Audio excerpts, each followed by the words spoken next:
Et cher ami, bonjour, comme je l'ai toujours dit, et je viens encore pour qu'on parle de l'histoire. L'histoire de l'Afrique a été très mal écrite, et l'histoire qu'on nous apprend par des soi-disant experts en histoire, ce sont des histoires qui ont été mal écrites, ce sont des histoires truquées, ce sont des fausses histoires qu'on nous a appris et qu'on est devenu expert et qu'on prétend y avoir une bonne connaissance. Et à mon avis, je vais répéter, comme je le dis toujours, que l'histoire de l'Afrique doit être réécrite complètement et peut-être il faut qu'on arrête totalement et à enseigner aux enfants des sales histoires et qu'on nous a appris depuis très longtemps. Et ici, je ne déclare pas avoir échappé à cette connerie, puisque j'ai appris l'histoire, je crie à l'histoire, jusqu'à présent, je commence à faire des recherches et je trouve des choses très, très, très intéressantes. Et je vais vous parler d'une personne aujourd'hui, et une personne à l'instar de Messé Stanley, et que les Africains connaissent bien, et surtout l'Afrique centrale. Et il a fait beaucoup de tours. Il a déclaré que celui qui a découvert le Livingstone, il a déclaré que celui qui a tout fait au Congo. Mais en réalité, il a fait une traversée, la première personne à traverser l'Afrique centrale de l'Est en Ouest. Ça, c'est vrai. Mais je vais vous dire qui en réalité il est, puisque dans l'histoire, il s'est fait un héros de l'Afrique, alors que c'est un vilain, et c'est un barbare, un primitif, et dans ses actes. Alors, je vais parler de lui en réalité. Celui qu'on connaît et sous le nom de Henry Morton Stanley n'est pas né avec ce nom-là. Et M. Stanley était né en Galles, en Angleterre, sous le nom de John Roland Bastard. Comme vous le savez bien, le mot bastard en anglais dit le bâtard. Et pourquoi on l'a nommé bâtard? Puisque M. Henry Morton Stanley, son nom authentique de naissance, John Roland Bastard, était né d'une pute. Et sa date de naissance, c'était le 18 janvier 1841. Et il est né à Debig. Et ça, c'est son certificat de naissance d'une église Saint-Hilary, une petite église en Galles. Et sa mère s'appelait Betty, c'était une grande pute, renommée et reconnue. Alors, elle avait 5 enfants. Et tous ces 5 enfants, ils ne connaissaient pas qui le père il était, puisque c'était une grande pute. Et allons-y tout droit à ce monsieur, laissons Madame Betty avec ses affaires. Et alors, donc, à sa naissance, et Betty est venue accoucher chez son père. À sa naissance, et Betty a été très embarrassée d'avoir déjà produit 2 enfants, je crois, 2 enfants, et son père, sans qu'on connaisse leur père.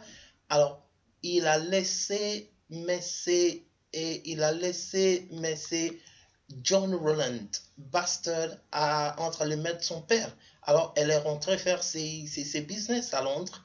Et alors, selon l'histoire vraie, on ne connaît pas en réalité qui pouvait être le père de cet enfant. Et il y a 3 suggestions. Soit un clochard qui s'appelait John Roland, et il est mort de delirium tremens. Ou encore un avocat renommé marié et qui s'appelait James Vaughan Horn, ou encore un autre gars que Betty fréquentait assez souvent et à Londres. Alors, à 6 ans, le grand-père de John Roland, de Bastard, était mort. Et peu après, alors, vers 1847, on l'a truqué pour lui dire qu'on allait visiter quelque part. Et comme ça, on l'a amené dans un orphelinat qui était comme une prison. Et c'est à Saint-Asaph, Union Work, c'était une prison. Et alors, il a vécu là et jusqu'à l'âge de 12 ans. Et quand il avait 12 ans, c'est la première fois qu'il a vu sa mère sans le reconnaître. Alors, c'était les gardes qui dirigeaient donc, c'est cette institution qui est venue. Tu connais la dame qui se tient là? Il dit, non, pas du tout. Et il a été surpris. Oh mon Dieu, un enfant qui ne connaît même pas sa mère. C'est la première fois et la dernière fois que John Roland the Bastard a vu sa mère.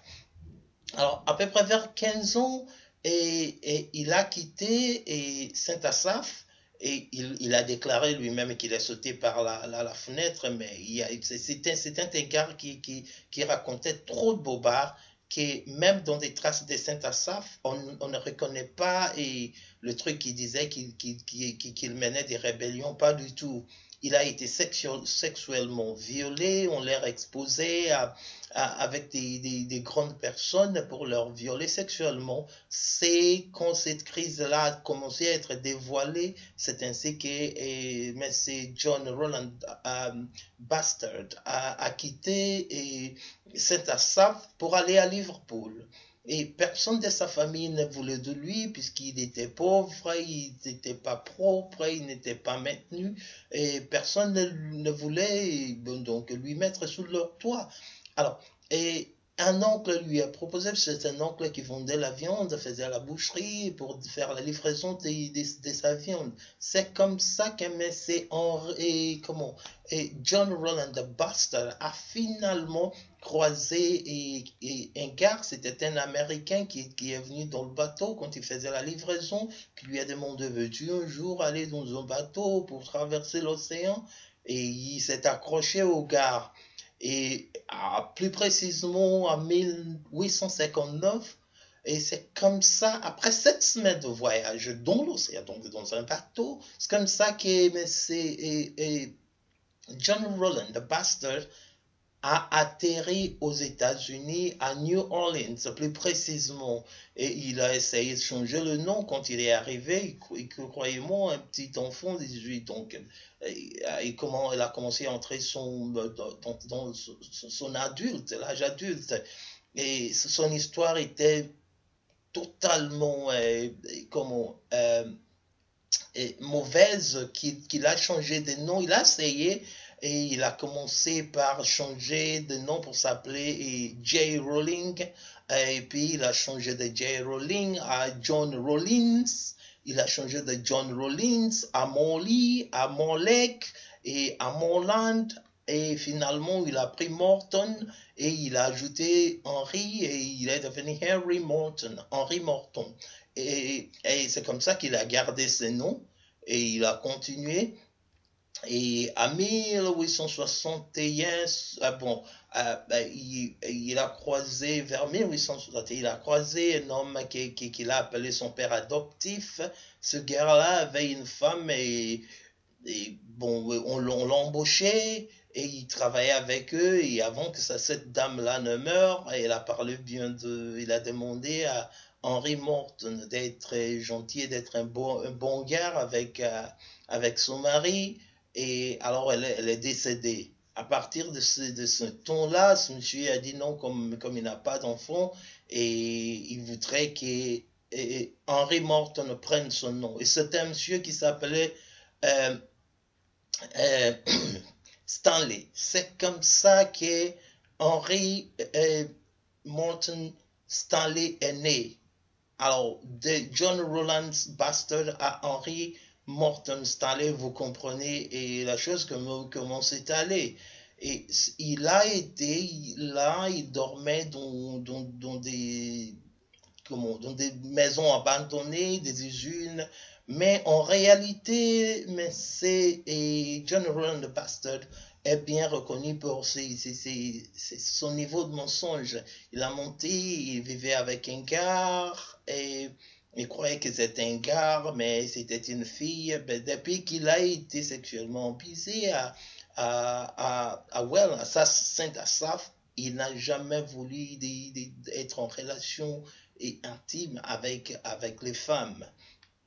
Alors, on avance. À 1862, et Donc, après que son père lui a quitté, son père adoptif, je voulais bien le dire, il a joint l'armée confédérée, bataillon Arkansas volontaire, et il va au combat à Shiloh, et plus précisément au Tennessee.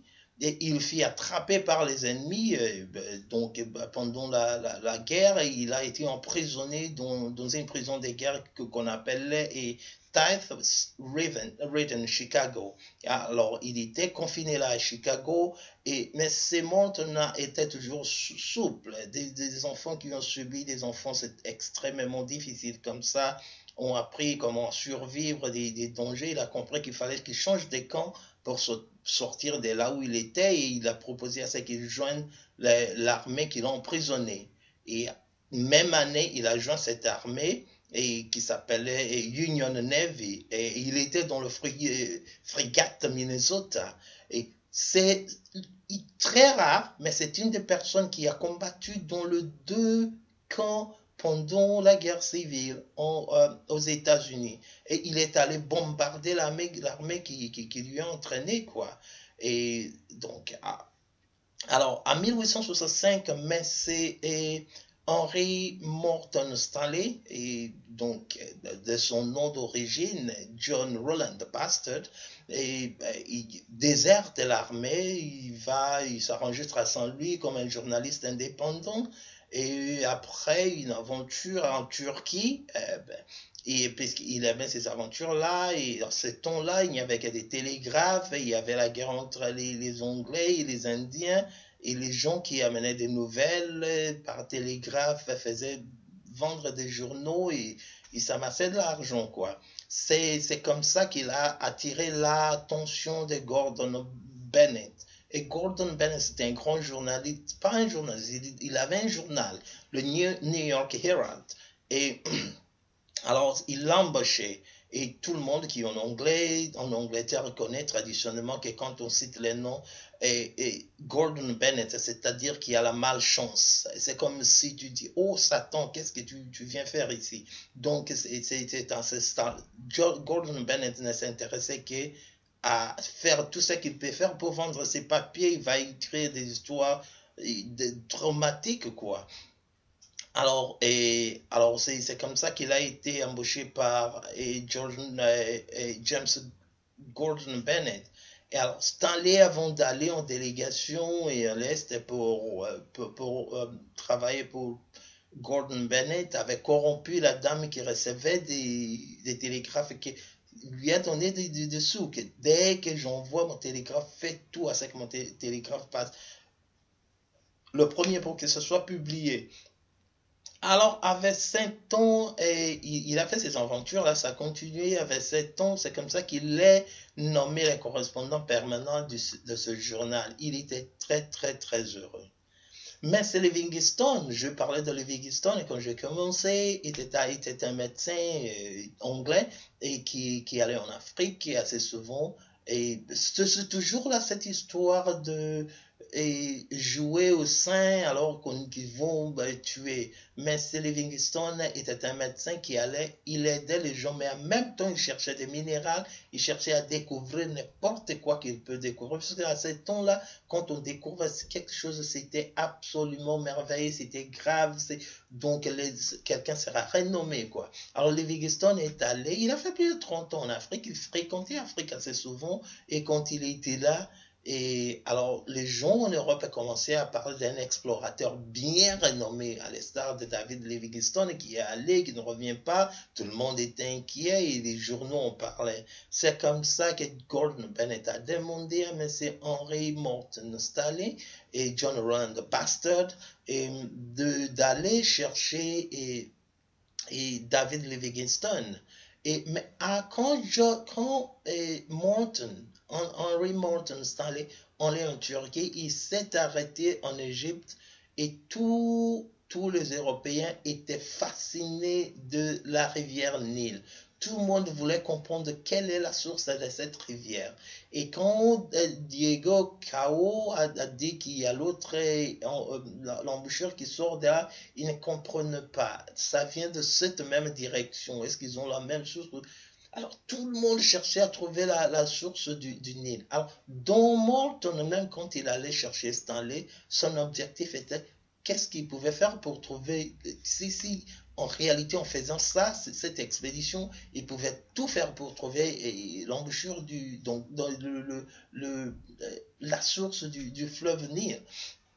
Alors, en 1866, Livingstone a fait une de ses expéditions, deuxième pour l'Afrique, où il cherchait à trouver des esclavagistes pour les exposer, puisque les Arabes allaient se chercher des esclaves, même quand l'esclavagisme était déjà aboli, pour vendre aux Européens au nord de l'Afrique du Nord pour que ces esclaves soient transportés vers l'Afrique et l'Amérique latine. Alors c'est comme ça que Mercy Livingstone est allé en Afrique et Stanley a suivi. Mais donc, ils allaient chercher des minérales. Tout ce qu'ils allaient chercher en Afrique, il n'y avait rien d'hospitalité, il n'y avait rien de courtoisie ou de sympathie. Il y avait toujours des idées cachées d'aller voler. Tout le monde qui allait en Afrique allait sincèrement voler. Mais ils savaient, et à ce temps-là, même après avoir aboli l'esclavagisme, les Anglais eux-mêmes oublient qu'ils étaient des esclavagistes. Les Portugais essayaient de jouer au sang. Les Vatican qui employaient les Portugais, tout le monde jouait au sang. Et d'ailleurs, dans l'autre vidéo que je vais faire, c'était donc l'arrivée de Diogo Cao, avant que les esclaves soient mis au bateau pour être transportés vers l'Amérique latine. On leur baptisait par les prêtres comme catholiques après les avoir achetés. Alors, donc, c'est toutes ces conneries-là qu'on nous apprend et qu'on continue toujours à nous embourber. Il faut qu'on reprenne, il faut qu'on reconnaisse notre histoire un peu plus profondément. Alors, et vous savez qu'à 1867, les diamants étaient découverts en Afrique du Sud et 2 décennies après, d'ailleurs, ils ont découvert l'or. Et alors, après la découverte de l'or, tout le monde allait pour chercher quel autre minéral qui existe dans ces continents. Alors, en 1869, James Gordon Bennett met tout son poids et ordonna à John Roland Bastard, Henry Morton Stanley, d'aller chercher David Livingstone. Donc, le long puisqu'il croyait que Livingstone était allé chercher la source du fleuve Nil. Alors, il va en expédition. Cette expédition, c'était en 1871 et avec un chien nommé Oumar. Et il va avec une sécurité armée. Il avait un interprète, il avait un cuisinier et il avait un guide qui portait le drapeau américain, puisqu'il s'est fait passer pour un Américain et en même temps un Britannique, et 2 navigateurs anglais. Les Anglais n'étaient pas du tout contents qu'un homme de son estar, d'une très pauvre enfance, et une personne très mal connue a trouvé un explorateur à l'instar de Livingstone. Il n'était pas vraiment à l'aise, il ne voulait pas de John Roland. John Roland Bastard, Henry Morton Stanley, et il ne voulait pas qu'il aille trouver David Livingstone. Alors, donc, Stanley était un homme qui a fait ce journalisme-là de tapage. Écoutez, il y a des fois où il disait les Arabes ne vont jamais changer puisqu'ils ils ont un métissage de la barbarie. Donc, une personne est composée d'une part l'humain et l'autre, c'est rien que la barbarie. Et il a encore ajouté que il se méfia éternellement d'eux et il a une fois déclaré que ses pères, les pèlerins anglo-saxons, sont allés en Amérique et qu'ils ont rempli l'Amérique très rapidement. Et comme leurs descendants ont rempli l'Amérique, qui les empêchera de venir remplir l'Afrique une fois que l'Amérique ne peut plus leur contenir. Et écoutez les intentions de cet homme qui a dit qu'il allait chercher aider les gens en Afrique. Et quand il a découvert Livingstone, il est venu écrire dans ses archives que quand il lui a vu, il lui a demandé, oh, je présume que M. Livingstone, alors il n'y avait aucun témoin, et tout cela, c'est la tapage médiatique pour que Gordon Bennett et vendre ces trucs et trouve de l'argent. C'est pourquoi Henry Moulton à Stanley, John Roland Bastard faisait ces déclarations-là. Et avant qu'il n'aille, il avait en Wales, il avait une copine quand il était petit là. Elle s'appelait Cathy Goth et Robert. Et quand Bastard, John Roland, était en Afrique, il écrivait des télégraphes, il écrivait des lettres à cette dame pour lui dire d'histoires intimes que nous disons qu'il ne voulait pas des femmes depuis qu'il a été abusé, donc de sa pauvre enfance et tout ça, et donc des histoires en coulisses. Il est venu donner cours à l'université de Manchester, pas un cours, donné une conférence à Manchester. Une fois, quand il est revenu, qu'il a trouvé que Cathy Goth-Robert était mariée à un gars appelé Bradshaw, il a écrit à Cathy pour lui demander de remettre toutes les lettres qu'il lui avait écrites. Et Cathy est allée à la conférence avec ses lettres. Il est allé avec son mari à l'hôtel où John Roland Bastard restait, et il a demandé à voir John Roland Bastard pour lui remettre ses lettres. Alors, mais ce Bastard avait demandé à la sécurité de dire que non, il ne va pas descendre, il ne va pas sortir. Elle doit déposer les lettres. Alors Cathy a dit non, je ne dépose pas. Elle est allée avec ses lettres et c'est comme ça que c'était fini. Alors il faut comprendre que toutes les histoires qu'on nous dit, il a fait ceci, c'était un menteur, c'était un décepteur, donc c'était un voyou comme barbare de cet état-là. Alors en Afrique, quand on nous a pris de Stanley, on a demandé à ce qu'on ait des noms ou partout dans des rivières, Victoria Falls, Stanley Falls et des trucs comme ça. Ce sont des barbares qui sont arrivés et qui nous ont truqués. On est réveillé, on ne doit pas toujours rester dans cet état-là. C'est le moment qu'on doit dire que non, on ne veut plus de ces noms-là barbares, il faut qu'on arrête. Il faut que l'histoire change. En réalité, l'histoire qu'on nous a appris n'est pas notre histoire. C'est une histoire qui a été apprise par des gens qui ont menti, qui continuent de mentir jusqu'à présent, qui continuent de piller l'Afrique donc sans cesse, qui continuent de nous maltraiter et donc sans réserve.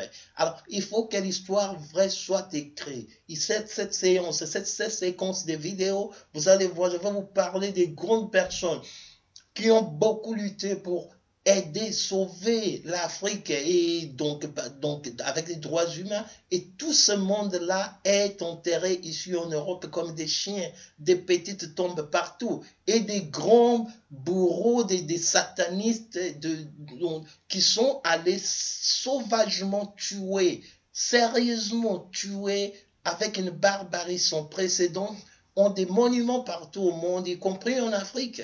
Donc, il faut que l'histoire soit réécrite d'une façon balancée. Il faut qu'on revoie qui était qui. Il faut que les Africains sachent que non, ils peuvent demander à ce que les gens qui mourraient pour eux soient enterrés en Afrique avec honneur. Je vais citer le cas des Congo. Tu as toute une litanie. Et quand tu parles du Congo, il y a des gens qui ont lutté pour le Congo avant Lumumba, avant Kasavubu, avant tout ce monde-là que nous avons osé et que nous appelons aujourd'hui, pas osé, que nous appelons nos héros. C'est pourquoi je dis toujours que non, il n'y aura aucun héros qui va naître et qui va me dire que non, aujourd'hui il est congolais, il devient président, donc il est notre héros. Non, tous ces gens-là, ce sont des Bourbons, ce sont des gens qui se sont très rapidement corruptibles. Les gars comme Joseph Conrad, et il est mort, il est enterré, qui connaît de lui,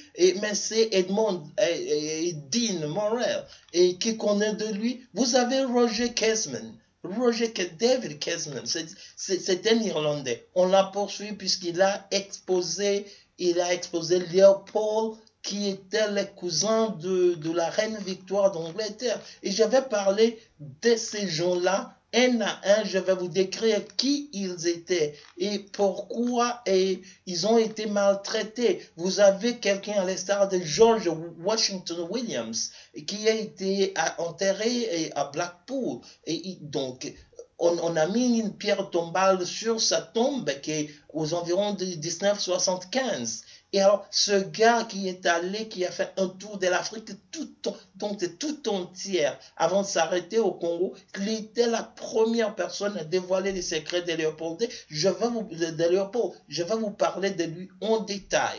Et voilà, ces gens sont trop mal connus. L'Africain doit se réveiller. L'histoire, quand tu apprends l'histoire de l'Afrique écrite par les colonisateurs, ne doit plus être suivie et ne doit plus être prise au sérieux.